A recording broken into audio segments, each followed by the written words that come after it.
January the 6th, our democracy was attacked. There's no other way of saying it. The U.S. Capitol was breached, which had never happened before in the history of the United States of America, even during the Civil War. A violent mob of insurrectionists assaulted law enforcement, vandalized sacred halls, hunted down elected officials, all for the purpose to attempt to overthrow the will of the people and usurp the peaceful transfer of power. All right, so that was President Biden speaking Friday afternoon at a service marking 2 years since that attack on the Capitol back on January the 6th. While Donald Trump's insurrection failed 2 years ago, it did not end there. In the years since, we have seen the attack on our democracy continue up until this day. And now this week, the chaos that we saw in the House of Representatives, where many of the Republicans who fought Kevin McCarthy were actually involved in Donald Trump's attempts to overturn the 2020 election.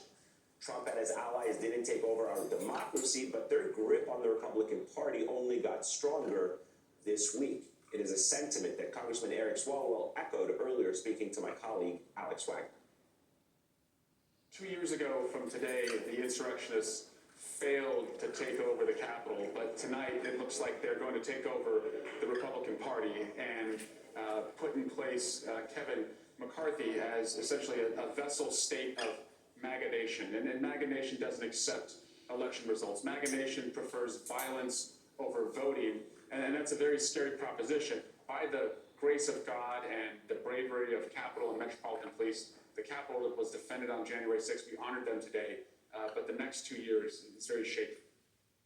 If you don't believe the MAGA forces won the battle for Republican hearts and minds, just take a trip down memory lane. Here's Kevin McCarthy 1 week after January 6, 2021. The president bears responsibility for Wednesday's attack on Congress by mob rioters. He should have immediately denounced the mob when he saw what was unfolding. These facts require immediate action by President Trump. Accept his share of responsibility, quell the brewing unrest, and ensure President-elect Biden is able to successfully begin his term. All right, back with me is my panel, Kurt Bardella, David Jolly, Tim Miller, John Allen. John, I'll start with you. So a week after that speech where he was critical of Donald Trump, Kevin McCarthy flew down to Mar-a-Lago and basically began the political rehabilitation of Donald Trump, because he knew at the time that he was going to make a calculation that if he was going to get to the position where he is today, Speaker of the House, he would need to do it with MAGA. So first of all, that clip is so great, so fitting, that sitting right behind Kevin McCarthy is Lauren Boebert, who was one of these holdouts until the very end. You're right. Kevin McCarthy absolutely made the calculation that he was going to meet Donald Trump on his side, and Donald Trump endorsed him, and for a while that didn't work this week. But people who are loyal to Donald Trump, some of those final holdouts did come across the line. I think when you look back at 2 years ago, there was an effort to take the government by force, to take the Capitol by force. And what we saw this week is very different in terms of the exercise of democracy in a republic. And yet at the same time, as you point out, those same members are looking for new ways to dismantle the basic functions of our government. And what you can see in the concessions that Kevin McCarthy has made to these other members is that it's going to be very difficult for them to get anything done that keeps the country running. And what I mean by that specifically is raising the debt ceiling this year, basically ensuring the full faith and credit of the United States, which is often a political fight, but you now see a much more ardent set with much more power than they've ever had before. And I talked to one member of Congress this week, Ralph Norman of South Carolina, who was originally a holdout. And one of the criteria he put up as I spoke to him was he wanted to know whether Kevin McCarthy was willing to shut down the government in September. So 9 months from now, whether or not he's going to have the intestinal fortitude to do that, already these members are trying to figure out ways that they can disrupt the basic function of American government. Kurt, is it hyperbolic to say that what began on January the 6th is continuing today by different means? That it is what was perhaps on January 6th a violent insurrection against our democracy and an attack on the Capitol has now morphed to a political insurrection by those who are elected by those very same people by that base to now try and take over both the Republican Party and the institution of Congress for those MAGA-lights, if you will? Well, it's not hyperbolic because that's exactly what's happened here. I mean, it wasn't lost on me that as Speaker McCarthy made this impassioned speech about democracy and the oath of office and the Constitution, that he's been the ringleader of a caucus that has undermined all of those elements, all those foundational pieces of our government for the last 2 years. You know, on that very night, on January 6th, the 147 Republicans walked back into that very chamber and voted against a free and fair election. One of the biggest frustrations I've had all week long is hearing this word moderate thrown around as if there's this large moderate wing of the Republican Party, and I'm sitting here thinking 147 of them voted against a free and fair election. What the hell does moderate mean anymore?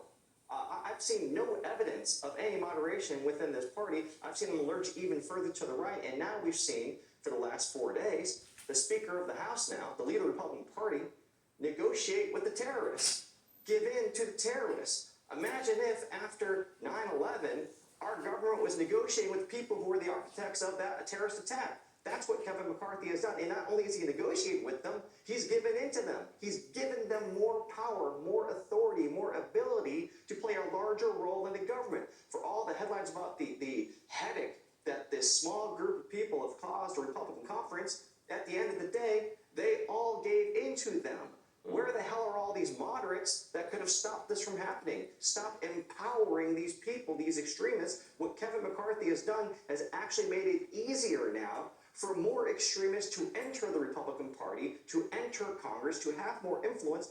How the hell do they think this is going to end? It's not going to be good. I'm going to bet that they're only going to get stronger in the weeks and months ahead. Guys, please stay with me. We're going to squeeze in a quick break, continue the conversation on the other side. Don't go anywhere. Question for our panel, David Jolly. I'll start with you. When does the McCarthy Speaker honeymoon end?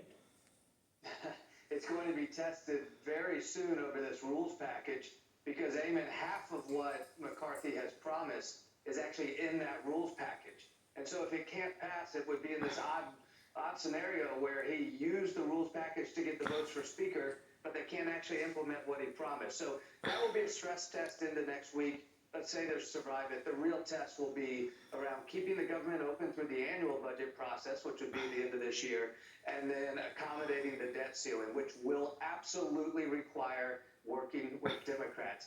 Eric Cantor tried to work with Obama as the ambassador of the Republican House at the time on some of these issues, realized how quickly his stock was going to fall, and retreated. Left the White House and went back to the House and never moved to the White House again to work with Obama because it was too dangerous. And that's where I think, how does McCarthy push through that type of trouble is to actually double down on the hard impeachments, the investigations, and perhaps going after Joe Biden himself. It's really his only pathway to keep proving himself to the people that just hijacked the caucus this week. Tim Miller, your thoughts. When does this honeymoon for Kevin McCarthy end? I don't think he's going on a honeymoon, Eamon. I think that it's going to be a pretty unpleasant one, if so, a White Lotus style honeymoon, maybe. I'm interested to see if he makes it through the year. And I think that what former Representative Jolly just brought up is the key point here. John Boehner had a little bit of a leash a couple of times to work with Democrats to get a couple things done because it was the only way that he could get it through before he got pushed out. I don't think Kevin will have any leash. I think that the first time that he needs Democratic votes to pass something will be the last week of his speakership. And so I think it'll be interesting to see if he can survive the year. All right, Tim Miller, Kurt Bardella, David Jolly, John Allen, thanks to all of you. I greatly appreciate you staying up for us. And my thanks to all of our guests throughout this hour from MSNBC headquarters right here in New York. I'm Ayman Mohideen. Our coverage continues after a break. Good night.